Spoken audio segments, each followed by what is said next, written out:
C'est bon? Tov. Alors bonjour à tous. Nous sommes dans la conclusion de notre petite série de cours sur la délivrance d'Israël. Et ce que je vais vous proposer aujourd'hui, c'est en fait un cours que vous n'avez pas. Et je vais essayer de le développer oralement. Et nous allons voir qu'en réalité, nous avons déjà cité ce verset dans Kohelet, au chapitre 7, « Ha-Elohim asa et Adam yashar ». C'est-à-dire que le Créateur nous a créés avec une droiture naturelle. Autrement dit, la Torah n'est pas un parchemin. La Torah est inscrite dans notre vie. Ça veut dire que elle fait partie de notre être. C'est-à-dire, tout entier, notre vécu, c'est de la Torah. Ce ne sont pas des lettres et des mots. Quand je dis des lettres et des mots, je fais un tzimtzum déjà, je fais une contraction. Là, je suis en train de parler d'une Torah de vie. Et cette Torah de vie est inscrite dans notre vie en réalité. La Gemara nous dit, dans le traité de Nida, à la page 30, que la Torah nous a été gravée déjà à l'intérieur lorsque nous étions fœtus dans le ventre de notre maman. C'est-à-dire que dans le ventre de la mère, le bébé a déjà reçu toute la Torah entière. Lorsqu'il sort, il oublie cette Torah. Et pourquoi il oublie cette Torah? Ça veut dire qu'on fait en sorte de l'éloigner de sa nature. Et sa proximité à cette nature-là va lui faire redécouvrir cette Torah naturellement. S'il s'éloigne de sa propre nature, il va oublier cette Torah.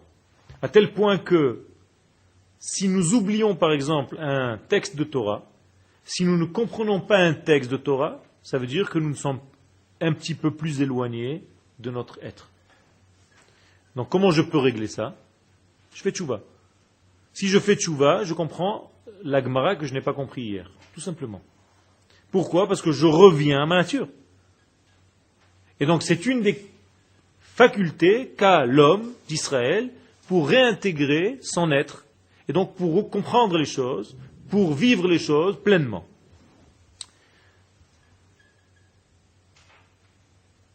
La délivrance d'Israël est en réalité ce retour-là. Mais, pour arriver à ça, il y a des difficultés.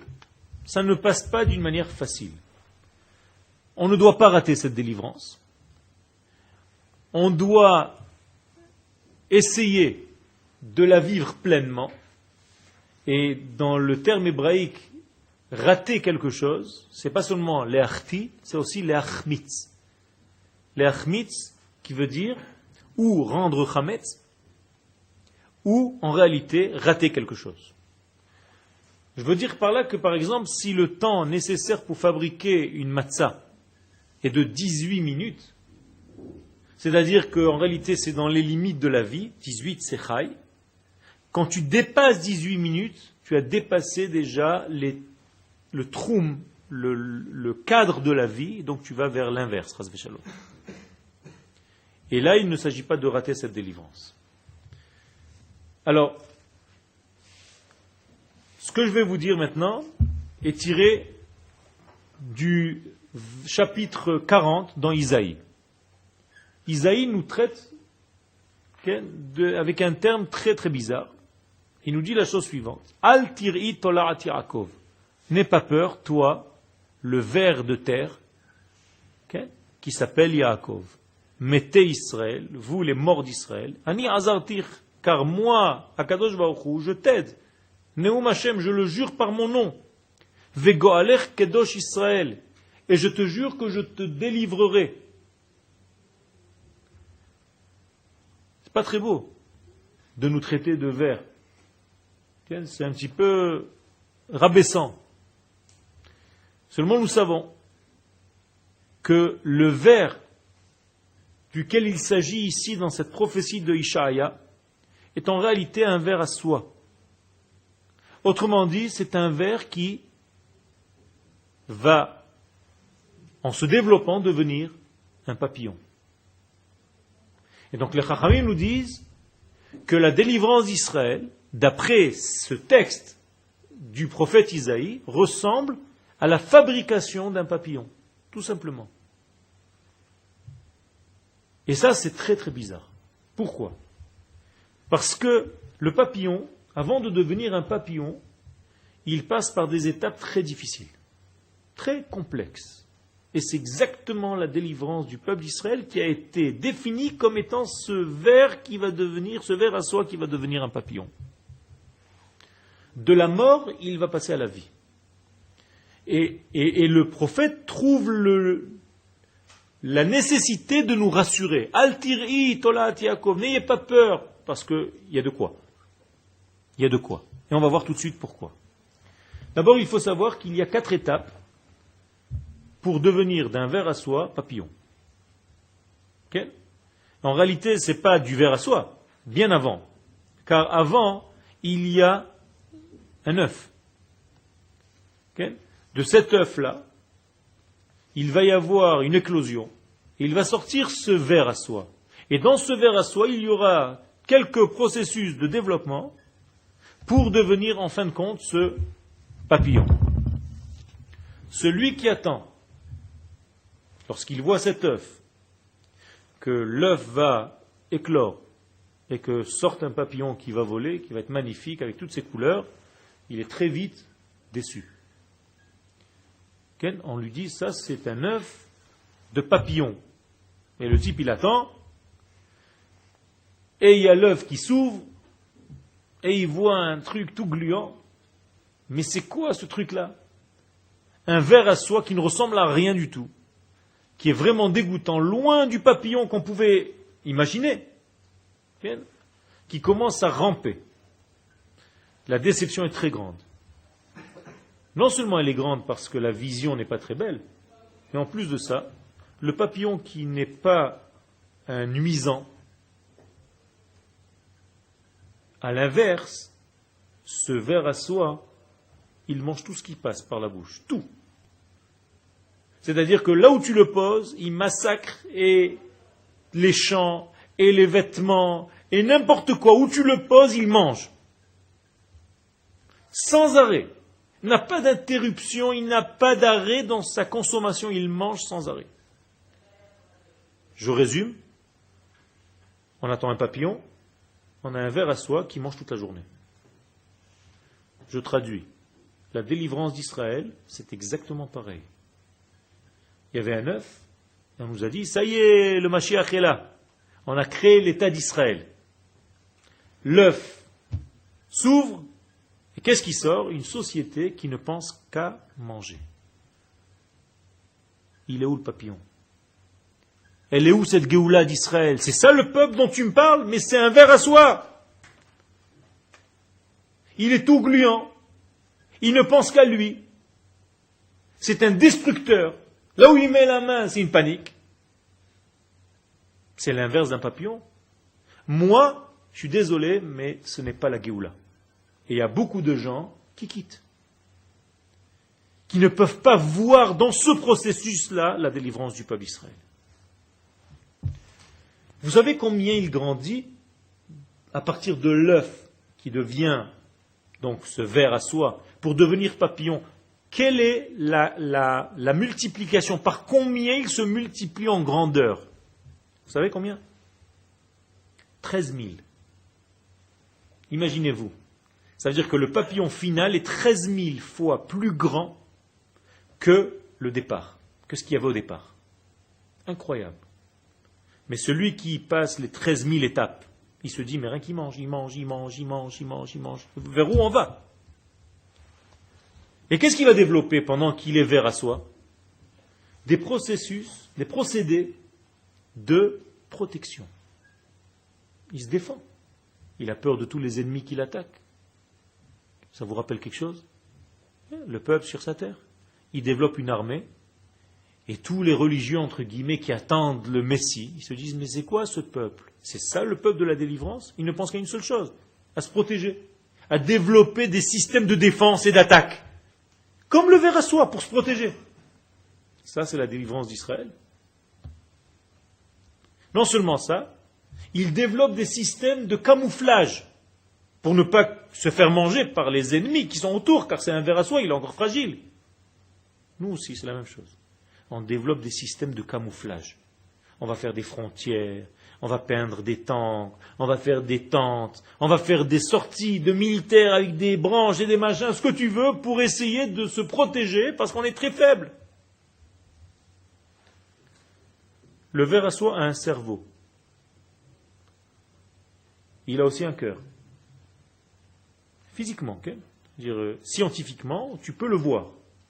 Seulement à quoi ça lui sert, et le cerveau et le cœur? Qu'à manger.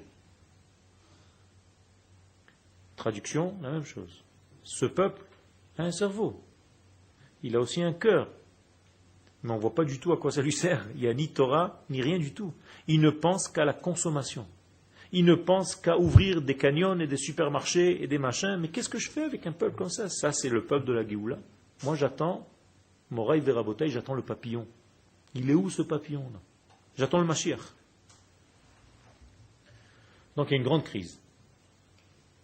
Beaucoup se sauvent, quittent le processus, ils se disent non, ce n'est pas mon processus de Géoula, moi je n'ai pas appris comme ça la Géoula.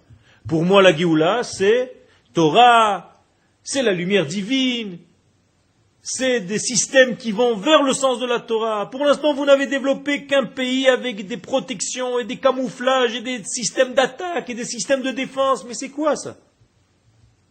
Aussi matériel, aussi grossier, je ne peux pas. Moi j'attendais des choses beaucoup plus grandes. Je suis désolé, je ne peux pas accepter que ça soit le processus de la délivrance d'Israël. Et c'est une idée qu'on entend très souvent. Une autre remarque, le ver à soie n'a pas de cou qui sépare sa tête de son corps. Ça veut dire que la tête et le corps sont au même degré. Je vais traduire. Il a une tête qui pense qu'au corps. Il n'y a même pas de séparation entre les deux.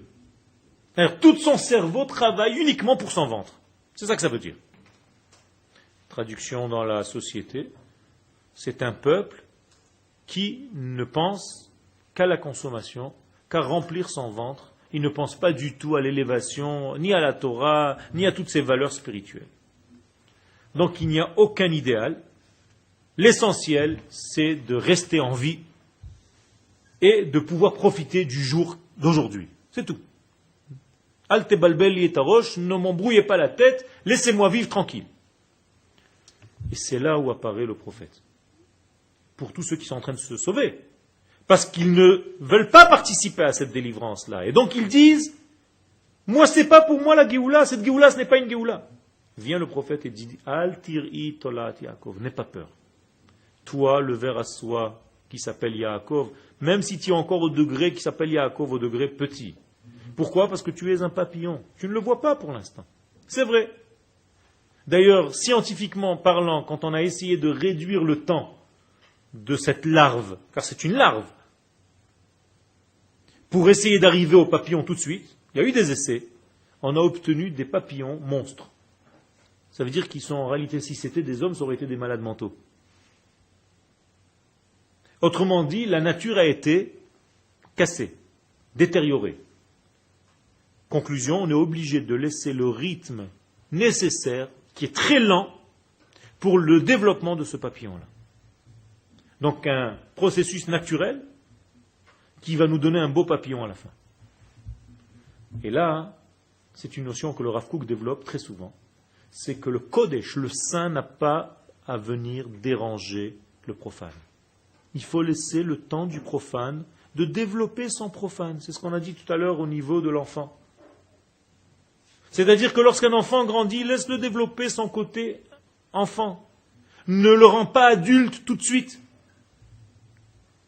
Ne rentre pas du Kodesh dans le Chol tout de suite. Tu vas brûler les étapes. Au contraire, aide le profane à se construire complètement pour que puisse venir s'installer sur lui la partie Kodesh. Et donc le Gaon de Vilna nous dit exactement la même chose à la fin de son livre, dans son explication sur Sifra Detzniuta. Et je vous lis et je vous traduis.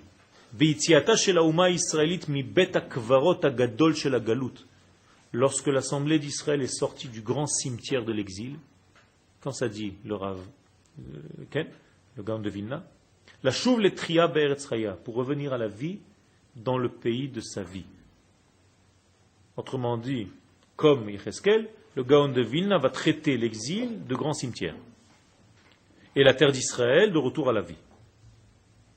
Et donc va dire le Gaon, Bematzav bo yesh adayin sibuchim rabim. Et il y a beaucoup de perturbations, de perturbations dans tous les sens, des turbulences, moumim, des maladies, cholaïm, des maladies, des défauts, nafshim veruchanim, que ce soit corporel ou spirituel, atzrichim leirapé, ils sont tous obligés de se nettoyer, de se guérir. Alors ils sont tous venus se rassembler dans le grand hôpital du monde, qui s'appelle la terre d'Israël. Nous sommes dans le plus grand hôpital du monde, psychiatrique. Ça veut dire que nous sommes venus réparer, soigner notre souffle, notre esprit. Et, Baruch Hashem, ce qui est rare, on sort de cet hôpital. On arrive à sortir guéri. Dehors de cette terre, les fous tournent, mais sans être conscients de leur folie. Nous ici, nous avons pris conscience de notre folie, nous sommes venus nous réparer, nous soigner. Et il faut que ces gens-là prennent conscience de ce degré qui est clair et qui va sortir toute cette génération vers la Géoula. Le processus continue. Il va avoir un changement de peau. 5 fois, ce ver à soie va changer complètement. Va se défaire de son vêtement d'avant pour se revêtir d'un nouveau vêtement. Et celui qui regarde, il se dit, mais c'est quoi ce processus? Je ne comprends rien. Peut-être que je me suis trompé, j'ai vu un processus qui ne correspond pas à la nature. Il mange tellement qu'il va exploser pendant 5 fois. Ça veut dire qu'il va grossir et il va déchirer la peau qui l'entoure et il va se reconstruire une nouvelle peau aussi large de maintenant et il va continuer à grossir. Incroyable. Et au fur et à mesure qu'il grossit, il va développer un système et il va sortir des sucs digestifs qui vont faire fondre la peau qu'il a d'aujourd'hui pour se refabriquer une peau de demain. Pendant ce temps, il se colle des fils de lien dans un arbre dans lequel il se trouve, peu importe où il est, et d'un coup, il s'arrête de manger. Ah, super. On arrive, on est au papillon. Son développement apparemment est terminé, il arrête de manger, et d'un coup, incroyable, après avoir explosé la dernière fois, la 5e fois, il se remet à manger d'une manière incroyable, encore plus qu'avant. Une fois que ce processus est passé, toi tu te dis, bon, je comprends rien du tout. Mais rien, on ne comprend rien. Scientifiquement parlant, c'est une des merveilles du monde. On ne comprend pas du tout. Regardez un film de ça, vous allez être épaté. De tous les processus jusqu'au papillon. Il va y avoir une diaposa, ce qu'on appelle un processus qu'on appelle la diapose, qui va en réalité comme un sommeil d'hiver. C'est-à-dire qu'il va se mettre en sommeil. Et ça va être sa 5e fois où il change de peau. Et donc une fois ce grand réveil, le papillon va apparaître. Pas du tout. Aucun rapport. Il va revenir à un état fœtal. C'est-à-dire il devient un œuf.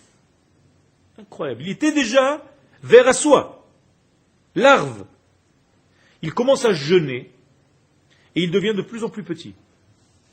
Alors qu'il était très gros, qu'il avait perdu sa peau 5 fois. Il commence à se rétrécir, son poids diminue, ses intestins, tout son intérieur se vide. Tu te dis, ça y est, c'est la mort, c'est fini. Bon, celui-là, il a raté. Peut-être celui du voisin, il continue. Celui-là, il a raté.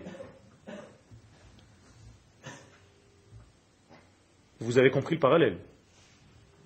Ce peuple-là, qui est venu ici, soi-disant, début de délivrance, mange. Et il arrive à une étape où il se colle avec des fils, des liens, et il commence à jeûner. C'est-à-dire, il va fabriquer lui-même des sucs digestifs qui vont casser la protection que lui-même s'est faite. Vous voyez de quoi je parle? Ça veut dire que le peuple d'Israël, sur sa terre, fait des choses aujourd'hui qui sont complètement anormales, qui apparemment vont dans le sens inverse de la logique. Ce que nous avons acquis par nos propres guerres, par nos propres forces, nos propres forces vont le détruire eux-mêmes. Et on commence à se rétrécir. Vous le voyez ça? On est en train de parler de couper la terre en plusieurs morceaux. Donc on se rétrécit, on devient de plus en plus étroit, étriqué, il n'y a plus rien. On se vide de nos intestins, c'est-à-dire que notre force intérieure n'a plus rien. On recule au lieu d'avancer. On se soucie que de matérialité. Nos capacités de faire peur aux nations qui sont autour de nous diminuent. Exactement comme ce verre à soie. De nos propres mains, on détériore. Okay? Avec les mêmes mains qui ont fabriqué, on casse. La vérité, celui qui ne comprend pas le processus se dit, et c'est facile à comprendre, hein, ça ce n'est pas la délivrance d'Israël. Moi, je change de camp.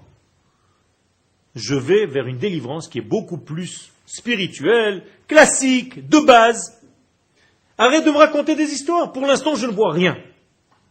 Ok? Je ne comprends pas comment, parce que tout ça, a priori, tout le processus de la larve et tout ça, c'est-à-dire dans l'esprit de la nation. Donc comment c'est possible que quelqu'un de la nation qui va contre cet esprit et qui dit c'est pas possible que ce soit la Géoula?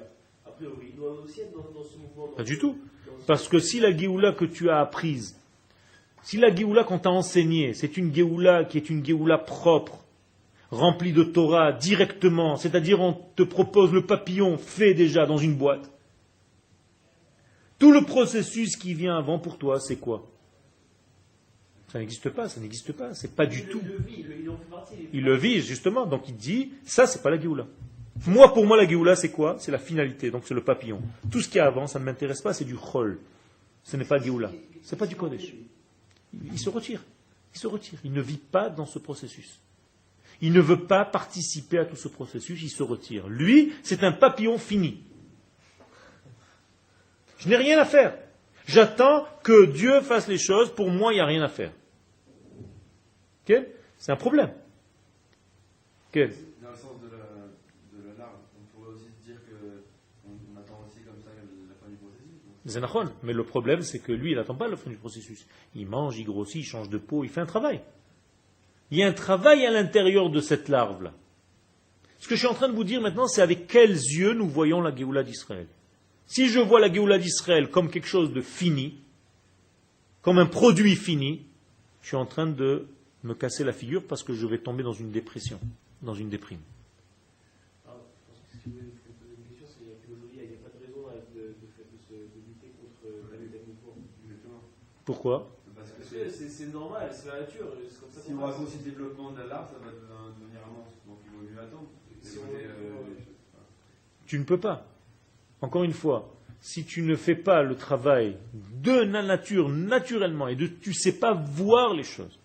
Ce que je vous propose maintenant dans ce cours, c'est pas de changer le processus des choses. C'est d'avoir les yeux pour le voir et le comprendre. Et demain, qu'est-ce qu'on en fait? Qu'est-ce qu'on fait? Ça veut dire quoi? Ça veut dire que quand je vais enseigner à des gens qui sont dans une phase de dépression parce que tout ce qui se passe autour d'eux, ça déprime, je vais leur dire, mais pas du tout, regardez.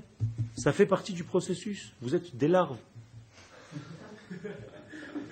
Et ils vont sortir heureux. Pourquoi? Parce que à la fin de ce processus, vous allez voir le papillon. Et ce que je vais leur montrer dans cette étude, c'est que la Géoula telle que nous la prenons, telle que le Rav Kook nous la développe, Zatzal, c'est qu'en réalité, c'est un processus que tu vis chaque jour. Et plus que ça. Toi qui crois que la Géoula, c'est seulement quand le Mashiach va apparaître, là il y a un chidouche. C'est que la Géoula, c'est déjà commencé, elle est déjà maintenant. Pendant le moment où tu grossis, où tu maigris, où tu exploses, où tu réexploses. Ça aussi, ça fait partie de la Géoula. C'est pas que la finalité, c'est pas que le papillon, mais la larve fait partie de la fabrication de cette Géoula. Ça, c'est le chidouche. Et donc tu sors optimiste. Le processus de gestation chez le papillon, est-ce qu'il est douloureux? Est-ce que ça lui fait mal? C'est bien sûr, parce que c'est une destruction, c'est une mort, il est presque mort. D'ailleurs, à la fin de son processus, il est attaché à un arbre, à une feuille d'arbre. Sa tête est en bas et sa queue est en haut. Regardez bien, faites-vous le film. Okay? Ça veut dire que tout est à l'envers. La feuille de l'arbre, elle bouge quand il y a du vent. Donc chaque petit vent, il y a tout qui est bancal. Okay? C'est une angoisse. Okay? Tu as froid, tu as du vent, tu as la tête en bas, tu vois le monde à l'envers, tout est à l'envers. Tout ce que tu crois logique, c'est inverse. Okay? Donc les choses importantes vont devenir des choses nulles. Tout ce qui était important pour nous, c'est parti. Tout ce qui est le but, c'est que la force extérieure, et même ça, il n'y a plus, parce que tu recules, à l'intérieur et à l'extérieur. Et la destruction intérieure est encore plus grande. Pourquoi? Parce que ce processus qu'on appelle la histolysa, okay, c'est encore un processus. C'est-à-dire que les rékamot, comme on appelle les tissus sanguins, se détériorent complètement, ils explosent. C'est filmé okay, par la science. Ça s'appelle une histolyse. Donc tout ce papillon, qui n'est pas encore un papillon, qui est une larve, est en train de se défaire tout entier. Tous ces tissus sanguins sont en train de se détériorer. Pourquoi? Il est en train de sortir de lui des sucs, okay, des forces qui ont une khumtzot, des acides, qui vont faire fondre tout ce qui est autour de lui. C'est exactement ce qui se passe dans la nation. Toutes les grandes valeurs sont en train de tomber. Toutes les valeurs de construction, de ityashvut, tout. La force nationale de la vie. Il n'y a plus aucune valeur. Les gens, au niveau de l'armée, même de la protection, il n'y a plus rien. Plus rien. L'image tombe de toutes les valeurs que nous avons construites jusqu'à maintenant. C'est très déprimant. Mais quand tu étudies ça, tu te dis non, ça fait partie de ce processus. Alors si on prend en compte que ça fait partie du processus de Géoula, et que par rapport comme un arbre, il ne faut pas toucher à ça, il ne faut pas raccourcir ou quoi, pareil, on va œuvrer pour continuer ce processus. On travaille, c'est tout. Toi, tu continues à faire ce que tu fais. Tu continues à faire ce que tu fais. C'est-à-dire à développer ta Torah, tes mitzvot. C'est-à-dire que à l'intérieur, il y a une vie qui continue. Quand le côté de l'arbre d'Israël fait un acte... C'est pas entier. C'est pas entier. C'est pas entier. Il y a un côté vie qui continue à l'intérieur. C'est ça le secret. Est-ce que moi j'ai une place de lutter contre cette... Mais badaï. En développement, continuant à faire ton côté vie. Car... Non, je parle Tachles. Mais je suis en train de te dire, Tachles, quand tu vois ce papillon, si tout était destruction, qu'il n'y avait pas une partie encore qui continue à construire la vie, il n'y aurait pas eu de papillon à la fin. Vous êtes d'accord? Ça veut dire que même dans ce qui apparemment tout est en train de se détruire, il y a encore une infime partie qui continue à vivre. Cette infime partie, c'est ce que la Torah doit faire aujourd'hui. C'est-à-dire que tu dois continuer, et l'État continue. Et c'est ça qui est paradoxal. Les choses continuent à être. Alors qu'on est en train de tout vouloir donner, alors qu'on est en train de se réduire, tout continue à être comme si de rien n'était. C'est un grand miracle. Ça veut dire que la vie continue, alors qu'apparemment, tout est en train de se détruire sous nos yeux. Tout est à l'envers, le monde est à l'envers. Comment ça marche, tu ne sais pas. Dans le monde entier, s'il se passe une journée, comme il se passe ici, c'est la destruction totale du pays. Okay? Vous savez ce que c'est une alerte à la bombe en France. Okay? C'est fini, le pays il est fermé, les gens ne sortent plus. Ici, quand il n'y a pas d'alerte, on se demande pourquoi il n'y a pas d'alerte aujourd'hui. Qu'est-ce qui se passe? Il nous faut encore un, il n'y en avait que 60. Il faut 61 au moins par jour. Okay? Tout est à l'envers, tout est à l'envers. Donc, toutes les valeurs d'Eretz Israël deviennent floues. La puissance nationale, c'est fini, elle est en train de s'évaporer. On se demande pourquoi même servir cet État, à quoi ça sert? Qu'est-ce qui prend la place? Pratiout, l'individualisme. Continue à devenir toi-même. Les Chachamim nous disent, ne t'inquiète pas. Al tir'i tolat Yaakov. N'aie pas peur, toi, le ver à soie de Yaakov. Pourquoi? Parce que moi, Kadosh Baruch Hu, dans ce processus-là, c'est le processus de la délivrance d'Israël. Okay? Ishaïa, je vous ai donné la référence au départ. Okay? Ishaïa même, Al tir'i tolat Yaakov mete Israël. Ani azartir neum Hashem. C'est-à-dire, c'est moi qui t'aide d'une manière cachée. Je le jure par mon nom. Parce que si je compte sur toi, c'est une catastrophe. Donc je t'aide par derrière. Vego alech, et c'est ça la conclusion, je suis ton délivreur, Kedosh Israël. C'est-à-dire qu'à la fin, tu vas bel et bien grandir, tu vas devenir ce papillon-là. C'est-à-dire qu'on va te voir voler dans les airs, on va voir tes belles couleurs, tu seras un animal magnifique. Okay? qui va en réalité changer, se transformer de cette larve qui était gluante au départ, tu vas aboutir à ce que tu dois être. Et ça, c'est un Israël. Autrement dit, pour conclure, nous n'avons pas à avoir de peur. Al-Tir'i, n'aie pas peur, parce que ça fait partie de son processus. Et Ezrat Hashem, lorsqu'on comprend ça et qu'on arrive à rassurer les gens autour de nous, même dans l'enseignement que nous donnons, alors cet enseignement, en fait, guérit le peuple entier, et c'est ça qui permet de continuer. Toda Rabba.